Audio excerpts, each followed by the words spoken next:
ಈ ಕಾರ್ಯಕ್ರಮದ ಪ್ರಾಯೋಜಕರು ಯುವಂ ಯುಗಂ ಕನ್ನಡ ಮಾಸಿಕ ಪತ್ರಿಕೆ. ನಮಸ್ಕಾರ ವೀಕ್ಷಕರೇ, ಶ್ರೀಗರಿ ವಾರ್ತೆಗರಿಗೆ ಸ್ವಾಗತ. ನಾನು ನಿಮ್ಮ ಗ್ರಹೇಶ್ವರ ಗಾರ್ಡಿಗೇಂದ್ರ. ನಾವು ಕೇಳೋ ಪ್ರಶ್ನೆಯಲ್ಲೇ ಉತ್ತರ ಸಿಗ್ತದೆ.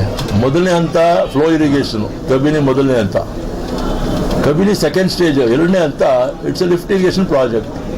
1983 ನೀವು ಕೇಳಿದ್ದು ಲಿಫ್ಟು ಫ್ಲೋ ಎರಡೂ ಕೇಳಿದ್ರೆ ಅದಕ್ಕೆ ಉತ್ತರ ಕೊಡ್ತೀನಿ. ದಯವಿಟ್ಟು ಸ್ವಲ್ಪ ನಿಮಗೆ ಮಾಹಿತಿ, ನನಗಲ್ಲ.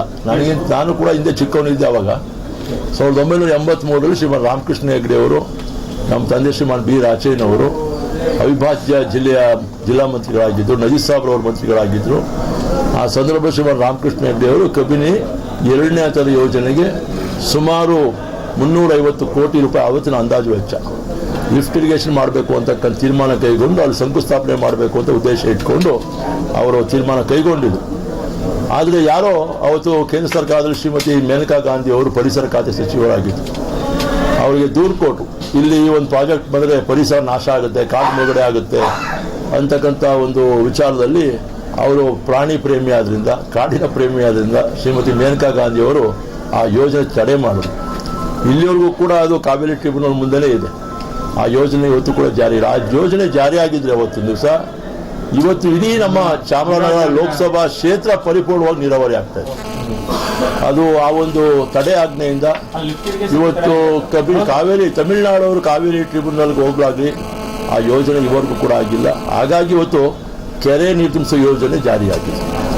ಹಾಗಾಗಿ ಇವತ್ತು ನಮ್ಮ ಭಾಗದಲ್ಲಿ ಇವತ್ತು ಮಳೆ ಆಶ್ರಯ ಪ್ರದೇಶ ಆದ್ರಿಂದ ಈ ಕೆರೆ ತುಂಬಿಸೋ ಯೋಜನೆ ಜಾರಿ ಆದಮೇಲೆ ಇವತ್ತು ಏನು ನೀರಿನ ಪ್ರಮಾಣ ಭೂಮಿಲಿ ಭಾಳ ಕೆಳಮಟ್ಟಕ್ಕೆ ಹೋಗಿತ್ತು.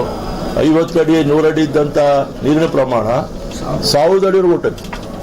ಈ ಕೆರೆ ನಿಲ್ಲಿಸೋ ಯೋಜನೆ ಜಾರಿ ಆದಮೇಲೆ ಇವತ್ತು ಸಿದ್ದರಾಮಯ್ಯ ಸಾಹೇಬರೇ ಕೆರಳಿನಲ್ಲಿ ಯೋಜನೆಯಲ್ಲಿ ಮಾದೇವ ಪ್ರಸಾದ್ ಜಿಲ್ಲಾ ಮಂತ್ರಿ ಆಗಿದ್ದಾಗ ಬಂದು ಆ ಯೋಜನೆಗೆ ಜಾರಿಯನ್ನು ಚಾಲನೆ ಕೊಟ್ಟರು. ಇವತ್ತು ಅನೇಕ ಕೆರೆ ಕಟ್ಟೆಗಳು ತುಂಬಿದೆ. ಇವತ್ತು ನೀರಿನ ಪ್ರಮಾಣ, ವಾಟರ್ ಟೇಬಲ್ಲು ಬೋರ್ವೆಲ್ ಮೇಲೆ ಬಂದು ಇವತ್ತು ನಮ್ಮಲ್ಲಿ ಮಳೆ ಆಶ್ರಯ ಪ್ರದೇಶ ಆದ್ರಿಂದ ಬೋರ್ವೆಲ್ ಮುಖಾಂತರ ನೀರಾವರಿ ಅನ್ನು ಉಳಿಸ್ಕೊಳ್ಳೋಕ್ಕೆ ಸಾಧ್ಯ ಆಗಿರ್ತಕ್ಕಂಥದ್ದು.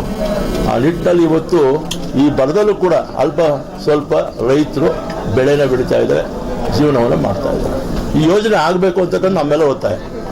ಕಾವೇರಿ ಸೆಕೆಂಡ್ ಸ್ಟೇಜ್ ಅಂತ ಏನಿದೆ ಅದು ಮಾಡಬೇಕು ಅಂತ ನಾನು ಒತ್ತಾಯ. ಯಾಕಂದರೆ ಇಲ್ಲಿ ಮೇಕೆದಾಟು ಯೋಜನೆಗೆ ಇವತ್ತಾಗಲೇ ನಮ್ಮ ಸರ್ಕಾರದ ಅನುದಾನ ನಿಗದಿ ಮಾಡಿಕೊಟ್ಟಿದ್ದಾರೆ. ಆದರೂ ಕೇಂದ್ರದವರು ಅದಕ್ಕೂ ಕೂಡ ಅವಕಾಶ ಮಾಡಿಕೊಟ್ಟಿದ್ದಾರೆ. ಇವತ್ತು ನಮ್ಮ ರಾಜ್ಯದ ವಿಚಾರದಲ್ಲಿ ಯಾಕೆ ಬಲ್ತಾ ಧೋರಣೆ ಅಂತಕ್ಕಂಥದ್ದು ನನ್ನ ಪ್ರಶ್ನೆ.